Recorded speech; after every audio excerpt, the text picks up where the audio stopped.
जय हिंद दोस्तों, स्वागत है आपका अपने YouTube चैनल व्यू कॉन्सेप्ट में। दोस्तों, आज हम लोग दरोगा सीरीज में प्लेटफॉर्म का वॉल्यूम 2 सेट संख्या 22 को देखने वाले हैं।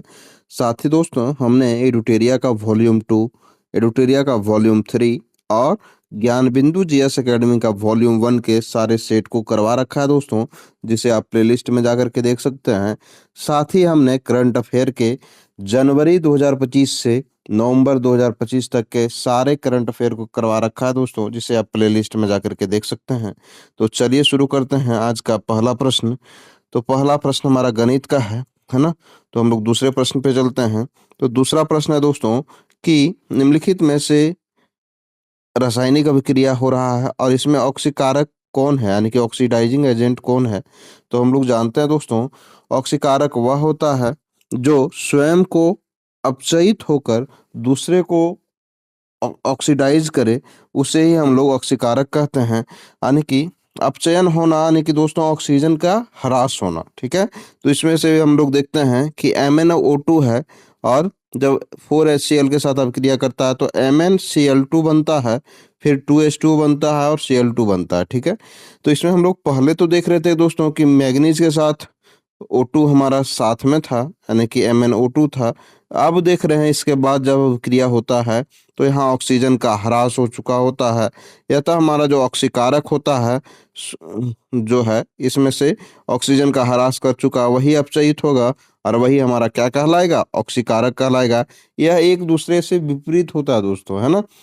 जब ऑक्सीडाइज हो ऑक्सीकारक जो है सो अपने आप को अपचयित करेगा। ठीक है, तो यह इसके अपोजिट होता है, इस वजह से थोड़ा इसको याद रखने में कठिनाई होता है। लेकिन हम लोग बस इतना ही ध्यान में रखेंगे कि इसमें ऑक्सीजन का अपचयन तभी होगा जब ऑक्सीजन का ह्रास होगा।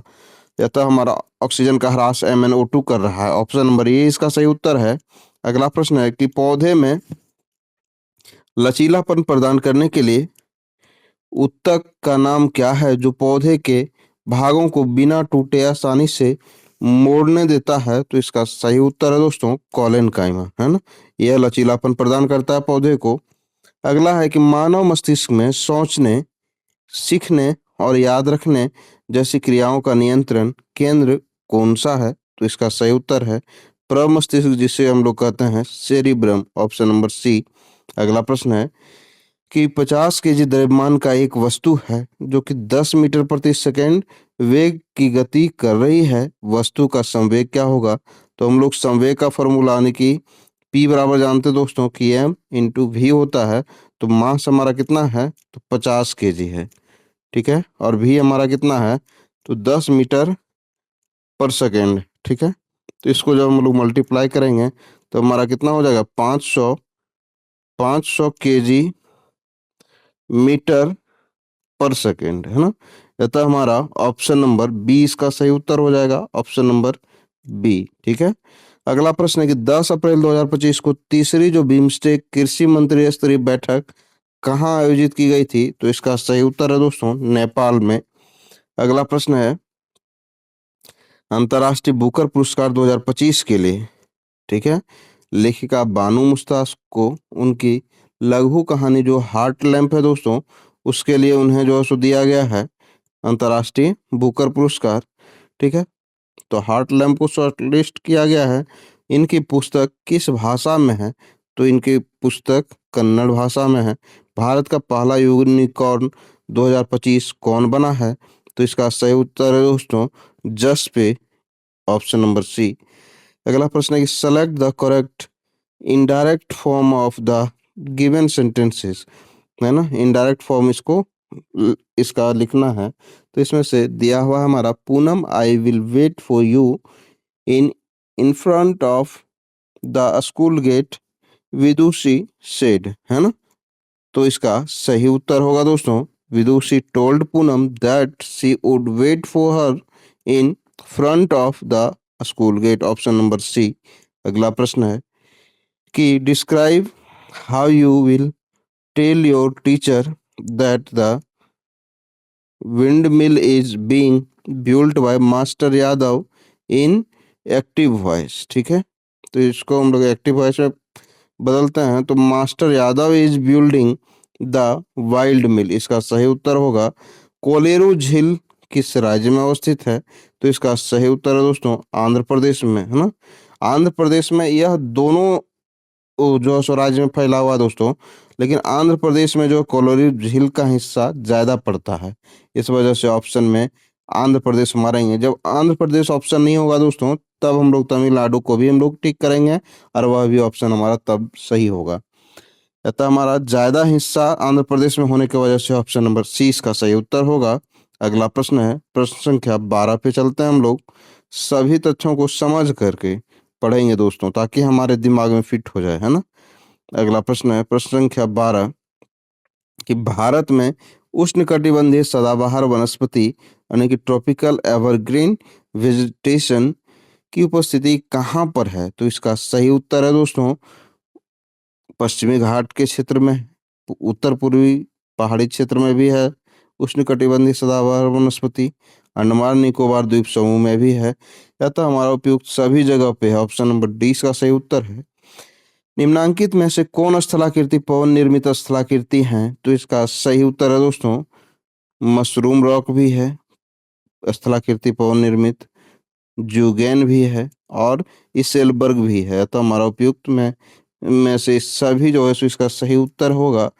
अगला है कि अफ्रीका महादेश के माउंट किलिमंजारो जो कि सबसे ऊंची चोटी है दक्षिण अफ्रीका अफ्रीका महादेश की अवस्थिति के संबंध में निम्न में से कौन सा कथन सत्य है? तो इसका हम लोग देखते हैं। तो विषुवत रेखा के उत्तर में है, यह ऑप्शन हमारा गलत है। विषुवत रेखा के दक्षिण में है, यह ऑप्शन हमारा सही है। और अगला है कि भूमध्य सागरीय तट वाले देश हैं, तो यह गलत है। यह हिंद महासागरीय तट वाले देश हैं, यह ऑप्शन सही है। और अटलांटिक महासागरीय तट वाले देश हैं, यह ऑप्शन गलत है। अतः हमारा 2 और 4 इसका सही उत्तर है ऑप्शन नंबर सी। अगला प्रश्न है कि ड्रमलिन जो स्थलाकृति का निर्माण किससे होता है? तो ड्रमलिन हम लोग जानते हैं दोस्तों कि ड्रमलिन जो स्थलाकृति होता है, इसका निर्माण हिमनद से होता है। अगला प्रश्न है कि विलिंगडन द्वीप भारत के किस राज्य या केंद्र शासित प्रदेश में स्थित है? तो इसका सही उत्तर है केरल में अवस्थित है विलिंगडन द्वीप। वेलिंगटन होना चाहिए दोस्तों, है ना? इसका थोड़ा सा डिफरेंट टाइप से लिखे हुए हैं। अगला प्रश्न है कि राइन नदी के संबंध में कौन सा कथन सही है ना? तो इसका सही उत्तर हम लोग देखते हैं। तो राइन नदी के लगभग सभी स्रोत स्विट्जरलैंड में हैं, तो यह ऑप्शन तो हमारा सही है। ठीक है। अगला है दोस्तों कि राइन नदी का मुहाना नीदरलैंड के तट पर उत्तर सागर में स्थित है, यह भी बात सही है। राइन नदी फ्रांस और जर्मनी के बीच सीमा बनाती है, तो यह भी बात सही है। कभी कभी ऐसे पूछ लिया जाता है दोस्तों कि फ्रांस और जर्मनी के बीच कौन सी नदी सीमा बनाती है? तो राइन नदी इसका सही उत्तर होगा। अतः हमारा तीनों ही ऑप्शन इसमें से सही है दोस्तों। ऑप्शन नंबर डी इसका सही उत्तर है। अरावली पर्वत जो कि हाल ही में इस पे विवाद भी चल रहा है दोस्तों। अरावली पर्वत को सुप्रीम कोर्ट ने आदेश दिया है कि इसकी जो भी चोटी 100 मीटर से नीचे की चोटी है, उसे अरावली की चोटी नहीं मानी जाएगी और उसका विनाश कर दिया जाएगा, यानी कि हटा दिया जाएगा, जो कि भारत के लिए बड़ा ही दुर्भाग्यपूर्ण है दोस्तों। एक तो बेचारा बूढ़ा पर्वत है, यानी कि पुराना पर्वत है दोस्तों, जिसका कि दिन पर दिन अपर्दन होते जा रहा है, क्षय होते जा रहा है और उससे जो है सो जलवायु परिवर्तन भी होगा। और जितना भी राजस्थान का जो धूल धक्कड़ वाला एरिया है ना? अरावली उसको रोके हुए है ना?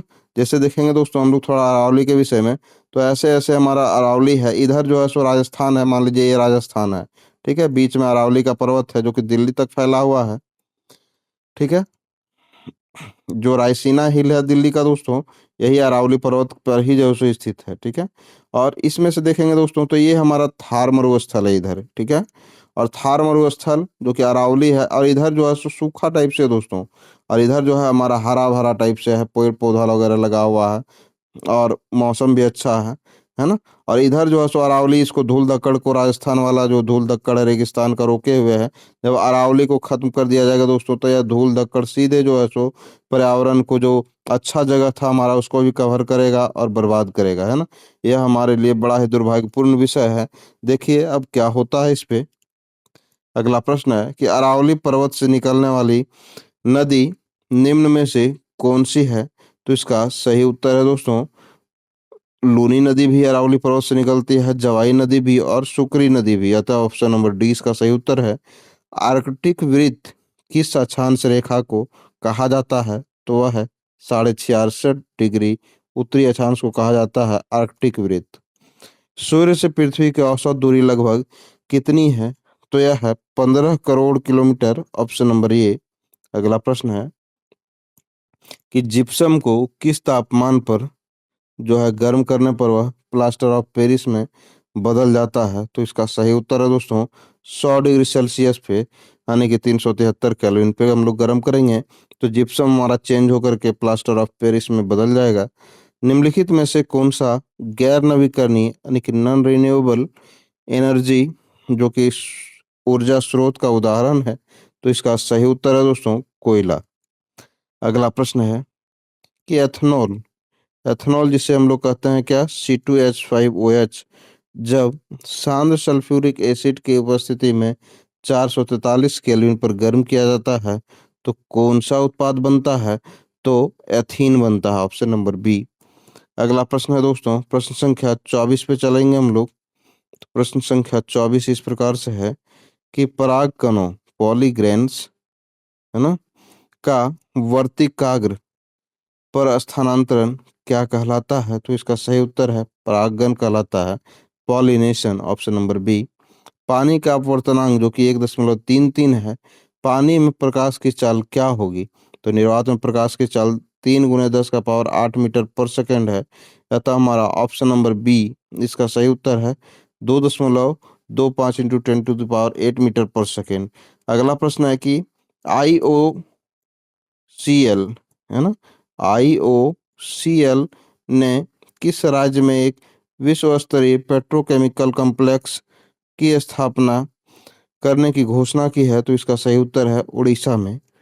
लॉस एंजलिस ओलंपिक 2028 में क्रिकेट को शामिल किया गया है, इससे पूर्व कब जो है सो क्रिकेट को ओलंपिक में शामिल किया गया था?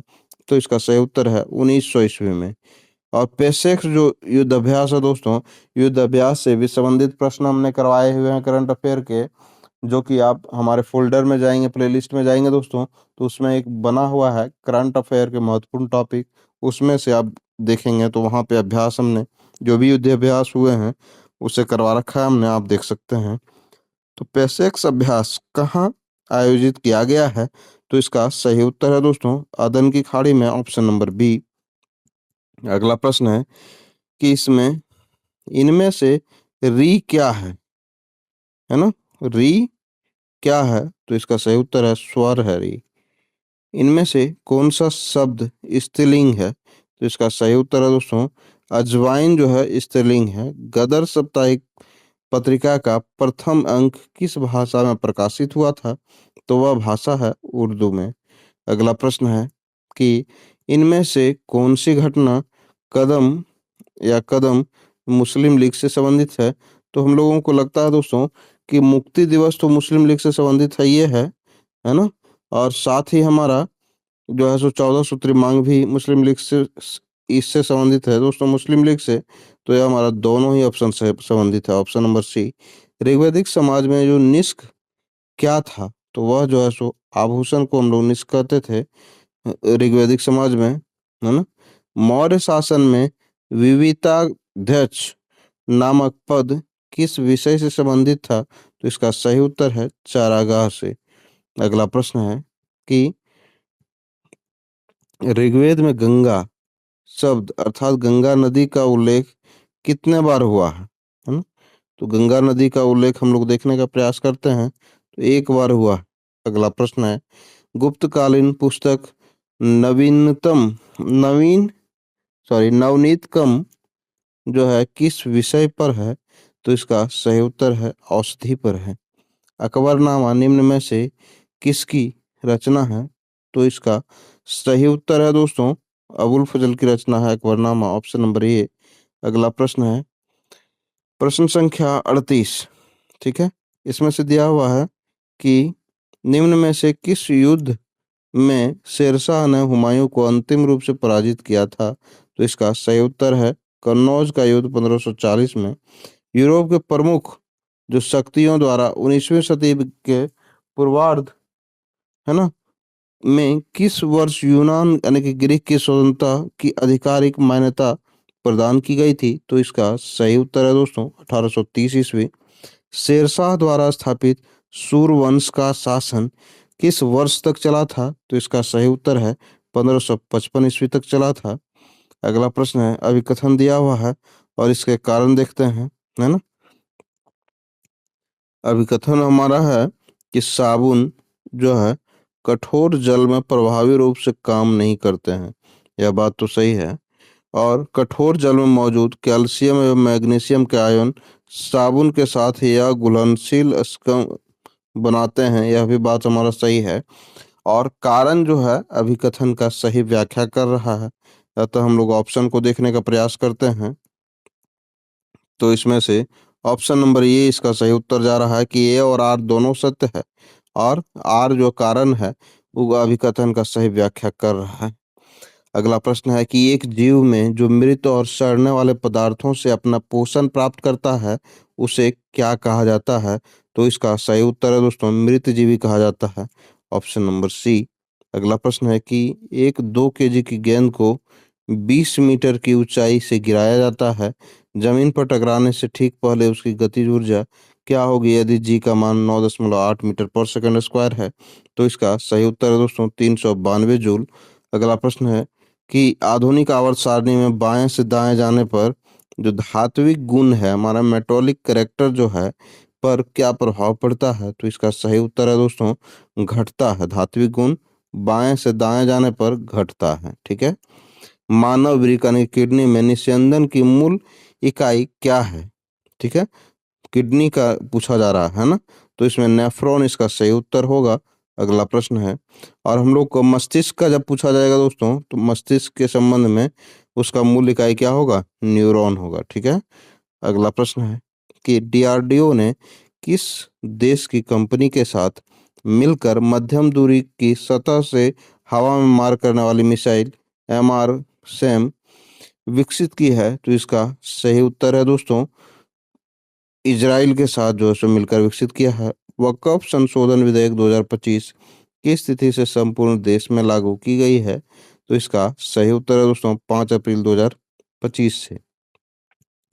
अगला प्रश्न है कि भारत के प्रधानमंत्री नरेंद्र मोदी को किस देश के द्वारा मित्र विभूषण दिया हुआ दोस्तों? यानी कि पिछले ही हम लोग एडिटोरिया का जब सेट लगा रहे थे दोस्तों तो उसमें आया हुआ था कि मित्र विभूषण सम्मान से सम्मानित किया गया है प्रधानमंत्री नरेंद्र मोदी को, और उसमें से गलत ऑप्शन सुमेलित था, है ना। तो हम लोग जानते हैं कि वह मित्र भूषण सम्मान दिया गया है किसके द्वारा? तो श्रीलंका के द्वारा, ऑप्शन नंबर सी इसका सही उत्तर है।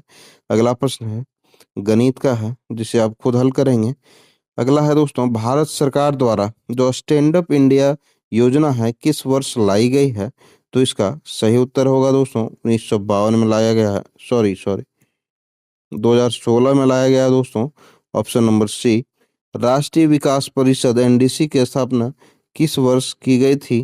तो इसका सही उत्तर होगा दोस्तों 1952 ईस्वी में हम जो है सो लाई गई थी राष्ट्रीय विकास परिषद, है ना। विश्व खाद्य दिवस दोस्तों किस तारीख को मनाया जाता है? तो 16 अक्टूबर को मनाया जाता है, ऑप्शन नंबर सी। अगला प्रश्न है कि भारतीय जो लघु उद्योग विकास बैंक सिडबी की स्थापना कब की गई थी? तो सिडबी की स्थापना कब होता है?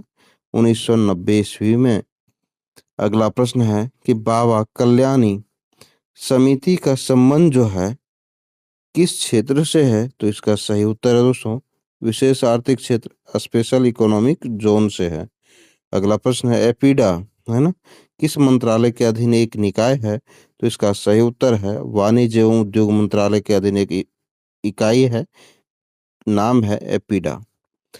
16वें वित्त आयोग का गठन कब किया गया? तो इसका सही उत्तर है दिसंबर 2023 में। अगला प्रश्न है प्रश्न संख्या हम लोग 58 पे चलेंगे दोस्तों। प्रश्न संख्या 58 हमारा इस प्रकार से है कि संयुक्त राष्ट्र के वैश्विक बौद्धिक संपदा संगठन की नवीनतम रिपोर्ट ग्लोबल इनोवेशन इंडेक्स 2024 के अनुसार सबसे नवोन्मेषी अर्थव्यवस्था की ताजा सूची में भारत किस स्थान पर है? तो इसका सही उत्तर है दोस्तों 39वें स्थान पे है, ठीक है। सूचकांक से भी संबंधित प्रश्न हमने करवाए हुए हैं दोस्तों, जिसे आप करंट अफेयर के महत्वपूर्ण टॉपिक में जा करके एक फ़ोल्डर बनाया हुआ हमारे प्लेलिस्ट में, आप देख सकते हैं वहाँ पे। अगला प्रश्न है कि भारत सरकार द्वारा शुरू की गई स्वामित्व योजना के लिए केंद्र सरकार के किस मंत्रालय को नोडल मंत्रालय बनाया गया है?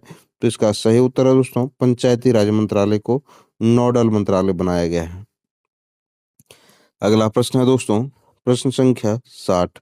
रेगुलेटिंग एक्ट जो है 1773 द्वारा सृजित जो गवर्नर जनरल ऑफ बंगाल पद को सहायता देने के लिए उसी एक्ट द्वारा कितने सदस्यों वाली एक परिषद का प्रावधान किया गया था? तो इसका सही उत्तर है दोस्तों, 4 का। अगला है कि कायिक परिवर्तन कायिक प्रवर्धन वेजेटेटिव प्रोपगेशन द्वारा उगाए गए पौधों में अनुवांशिक रूप से क्या विशेषता होती है? तो इसका सही उत्तर है, वे जनक पौधे के समान होते हैं। Option number B. सार्वत्रिक गुरुत्वाकर्षण नियतांक यानी कि कैपिटल जी का सही मात्रक क्या होगा? तो हम लोग जानते हैं दोस्तों कि फोर्स बराबर क्या होता है, जी m1 इंटू m2 बटे में आर स्क्वायर, है ना। तो हम लोग यदि गुरुत्वाकर्षण नियतांक जी को सिर्फ कनेक्ट करेंगे तो एफ इंटू आर स्क्वायर बटे में m1 इंटू m2 होगा, ठीक है। तो यानी कि नीचे तो के जी स्क्वायर हो जाएगा, ऊपर में न्यूटन हो जाएगा और मीटर स्क्वायर भी हो जाएगा, है ना। तो हमारा ऑप्शन नंबर डी इसका सही उत्तर लग रहा है दोस्तों, ऑप्शन नंबर डी। अगला प्रश्न है, निम्नलिखित में से कौन सा संतृप्त हाइड्रोकार्बन सैचुरेटेड हाइड्रोकार्बन है? तो इसका सही उत्तर है C4H10 ब्यूटेन, जो है सो हमारा संतृप्त हाइड्रोकार्बन है। अगला है दोस्तों कि एक प्रतिवर्ती चाप यानी कि रिफ्लेक्स आर्क में आवेग संचरण का सही मार्ग क्या है? तो आवेग संचरण का सही मार्ग है दोस्तों, ग्राही से संवेदी न्यूरॉन में जाता है, फिर मेरुरज्जु में, फिर प्रेरक न्यूरॉन में और फिर मांसपेशी संचरण का इसका सही माध्यम यही है, ऑप्शन नंबर बी। अगला प्रश्न है कि निकट दृष्टि दोष जिसे हम लोग क्या कहते हैं, मायोपिया कहते हैं, को ठीक कराने के लिए किस प्रकार के लेंस का उपयोग किया जाता है? तो इसका सही उत्तर है दोस्तों, अवतल लेंस का, ठीक है। अगला प्रश्न है कि भारत के प्रधानमंत्री नरेंद्र मोदी ने किस राज्य में देश के पहले जो वर्टिकल लिफ्ट रेलवे समुद्री पुल नए पम्बन ब्रिज का उद्घाटन किया है? तो इसका सही उत्तर है तमिलनाडु में, है ना। अगला प्रश्न है कि मोटो जीपी अमेरिका ग्रैंड प्रिक्स 2025 का खिताब किसने जीता है? तो इसका सही उत्तर है दोस्तों, मार्क मर्केज ने जीता है। और संयुक्त राष्ट्र महासभा द्वारा किस वर्ष को हिमनद संरक्षण का अंतर्राष्ट्रीय वर्ष घोषित किया गया है? तो जो है 2025 को हिमनद संरक्षण का अंतर्राष्ट्रीय वर्ष घोषित किया गया है। अगला प्रश्न है जो कि गणित का है, जिसे आप खुद हल करेंगे। तो हम लोग चलते हैं प्रश्न संख्या 71 पे, ठीक है। तो निर्देशक तत्वों के क्रियान्वयन हेतु बनाई गई विधियों को जो है सो न्यायालय द्वारा जो है सो इस आधार पर अवैध घोषित नहीं किया जा सकता है कि इनसे मूल अधिकारों का उल्लंघन हो रहा है। तो उपयुक्त बंद को भारतीय संविधान में किस संविधान संशोधन अधिनियम द्वारा अंतः स्थापित किया गया है? तो यह है 42वां संविधान संशोधन अधिनियम 1976 के द्वारा अंतः स्थापित किया गया है, ऑप्शन नंबर सी। अगला प्रश्न है कि दादर व नगर हवेली और दमन व दीव का विलय अधिनियम किस वर्ष का है? तो इसका सही उत्तर है दोस्तों 2019 का है। और नागरिकता अधिनियम 1955 में निम्नलिखित में से किस बातों का उल्लेख है? तो इसका सही उत्तर है दोस्तों, नागरिकता प्राप्ति के आधारों का और नागरिकता समाप्ति के आधारों का भी उल्लेख है, अर्थात दोनों का उल्लेख है दोस्तों। अगला प्रश्न है कि भारतीय संविधान के किस संशोधन अधिनियम द्वारा संविधान की 8वीं अनुसूची में ओरिया ओरिया शब्द का स्थान पर उड़िया जो है सो है ना, किया गया है? तो वह किस संविधान संशोधन अधिनियम के तहत किया गया है? तो वह है 96वां संविधान संशोधन अधिनियम के द्वारा। भारतीय संविधान 50वां संशोधन अधिनियम का संबंध संविधान के निम्नलिखित में से किस अनुच्छेद से है? तो इसका सही उत्तर है अनुच्छेद 33 से है। अगला प्रश्न है कि किस संविधान संशोधन अधिनियम द्वारा राज्य में राष्ट्रपति शासन की अवधि को एक बार में अधिकतम 1 वर्ष के लिए निर्धारित किया गया है? तो इसका सही उत्तर है दोस्तों 42वें संविधान संशोधन के तहत। अगला जो है सो है कि निम्नलिखित में से कौन सा कथन सत्य है? कौन सा सही तथ्य है? तो इसको हम लोग देखने का प्रयास करते हैं। तो स्वतंत्र भारत के प्रथम जो केंद्रीय मंत्रिमंडल में शिक्षा मंत्री का प्रभार दिया गया था मौलाना अबुल कलाम आजाद को, तो यह ऑप्शन हमारा सही है। अगला प्रश्न है कि निम्नलिखित में से किस अनुच्छेद को भारतीय संविधान में 42वें संविधान संशोधन अधिनियम 1976 के द्वारा जोड़ा गया? तो इसका सही उत्तर है दोस्तों अनुच्छेद 31 डी को भी जोड़ा गया, अनुच्छेद 32 ए को जोड़ा गया, अनुच्छेद 131 ए को भी जोड़ा गया तथा हमारा ऑप्शन नंबर सभी सही, ऑप्शन नंबर डी इसका सही उत्तर होगा। अगला प्रश्न है कि किस संविधान संशोधन अधिनियम द्वारा निर्वाचन प्राधिकरण निर्वाचन न्यायाधिकरण यानी कि इलेक्शन ट्रिब्यूनल्स की व्यवस्था को समाप्त किया गया? तो इसका सही उत्तर है दोस्तों 20वां संविधान संशोधन अधिनियम के द्वारा। मयूरभंज है ना छऊ की एक जनजातीय नृत्य शैली है, तो इसका सही उत्तर है दोस्तों मयूरभंज उड़ीसा की एक जनजातीय नृत्य शैली है। अगला प्रश्न है कि जब कॉपर सल्फेट के विलयन में लोहे की कील डाली जाती है, किसमें? कॉपर सल्फेट के विलयन में, तो विलयन का जो नीला रंग है क्यों गायब हो जाता है? तो इसका सही उत्तर है विस्थापन की अभिक्रिया के कारण विस्थापित हो जाता है, ऑप्शन नंबर सी। अगला प्रश्न पे चलते हैं दोस्तों, जो कि प्रश्न संख्या हमारा है 82 यानी कि 82। तो 82 इस प्रकार से है कि ओजोन परत के क्षय के लिए मुख्य रूप से कौन सा रसायन जिम्मेदार है? तो इसका सही उत्तर है दोस्तों CFC क्लोरोफ्लोरोकार्बन। अगला प्रश्न है कि किस वस सॉरी यदि किसी वस्तु पर लगने वाला बल दोगुना कर दिया जाए तो वस्तु का द्रव्यमान आधा कर दिया जाए तो त्वरण कितना गुना हो जाएगा? तो इसका सही उत्तर है दोस्तों 4 गुना हो जाएगा। अगला प्रश्न है कि निम्नलिखित में से कौन सा एक कीटोन में उपस्थित प्रकार्यात्मक समूह यानी कि फंक्शनल ग्रुप है? तो इसका सही उत्तर है COO यानी कि option number CO, option number C. अगला प्रश्न है कि DNA का जो क्रियात्मक खंड जो कि प्रोटीन संश्लेषण के लिए सूचना प्रदान करता है उसे क्या कहते हैं? तो इसका सही उत्तर है जीन कहते हैं। अगला प्रश्न है कि वारंगल की चपटा मिर्च वारंगल का है का संबंध किस राज्य से है जिसे जीआई टैग प्रदान किया गया है? तो यह चपटा मिर्च है दोस्तों तेलंगाना का, ठीक है। Option number B. Vandana Kataria का संबंध किस खेल से है जिन्होंने हाल ही में संन्यास की घोषणा की है? तो इसका सही उत्तर है हॉकी से संबंध है वंदना कटारिया का। अगला प्रश्न है कि भारत सरकार द्वारा जब केंद्रीय सरकारी कर्मचारियों के लिए एकीकृत पेंशन योजना यूपीएस यानी कि यूनिफाइड पेंशन स्कीम लागू की गई है? तो इसका सही उत्तर है 1 अप्रैल 2025 से। अगला प्रश्न है गणित का जिसे आप खुद हल करेंगे, है ना। अब हम लोग आगे चलते हैं कि भारत में जो है स्थानीय परंपराओं के अनुसार चिंगम जो कि अगस्त सितंबर महीने में निम्नलिखित में से कौन सा त्योहार 10 दिनों तक मनाया जाता है? तो इसको हम लोग देखने का प्रयास करते हैं। तो वह त्योहार कौन सा है? तो वह त्योहार है ओणम, केरल का ओणम त्योहार, ठीक है। अगला है कि 1930 ईस्वी में जो दांडी नमक मार्च का नेतृत्व किसने किया था? तो इसका सही उत्तर है महात्मा गांधी ने। मिश्रित अर्थव्यवस्था में कौन सा क्षेत्र मिलकर काम करते हैं? तो इसका सही उत्तर होगा सरकारी एवं निजी क्षेत्र दोनों मिलकर काम करते हैं। अगला प्रश्न है कि कौन सी पर्वतमाला जो कि त्रिभुजाकार है जिसका शीर्ष रत्नापुरी है तथा अन्य दो भुजाएं ताप्ती और पवित्र नर्मदा नदी के समानांतर है? तो इसका सही उत्तर है सतपुड़ा पर्वतमाला।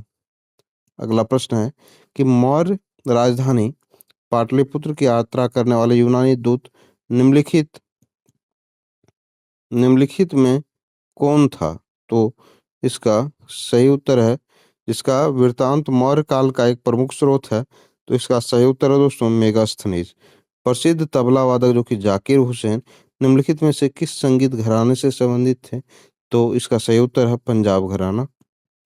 अगला प्रश्न है कि किस संशोधन अधिनियम ने भारत में वस्तु एवं सेवा कर लागू करने का मार्ग प्रशस्त किया है? तो इसका सही उत्तर है 101वां संविधान संशोधन अधिनियम के द्वारा जीएसटी लागू करने का मार्ग प्रशस्त हुआ। अगला प्रश्न है कि अशोक के शिलालेखों में मुख्यतः किस भाषा और लिपि का प्रयोग किया जाता है? तो इसमें से देखने का प्रयास करते हैं। तो अशोक प्राकृतिक भाषा का प्रयोग करते थे और लिपि में ब्राह्मी लिपि का प्रयोग करते थे। Option number D. अगला है कि व्यापार के संदर्भ में जो थोक व्यापारी कौन है? तो थोक व्यापारी हम लोग जानते हैं दोस्तों कि वह व्यक्ति जो बड़ी मात्रा में खरीदता और बेचता है, उसे ही हम लोग थोक व्यापारी यानी कि होलसेल सेलर कहते हैं, होलसेलर कहते हैं, है ना? और अगला है कि दलित के अधिकारों को बढ़ावा देने के लिए डॉक्टर बी आर अम्बेडकर ने कौन सा संगठन बनाया था? तो इसका सही उत्तर है दोस्तों बहिष्कारणी हितकार बहिष्कृत हितकारिणी सभा, है ना? ऑप्शन नंबर डी, जो कि बनाया गया था। तो यह तो हमारा प्रश्न यहीं पर समाप्त होता है दोस्तों। हमारे वीडियो से को देखने के लिए, हमारे चैनल से जुड़ने के लिए आपका तहे दिल से धन्यवाद। आपका दिन शुभ हो। धन्यवाद।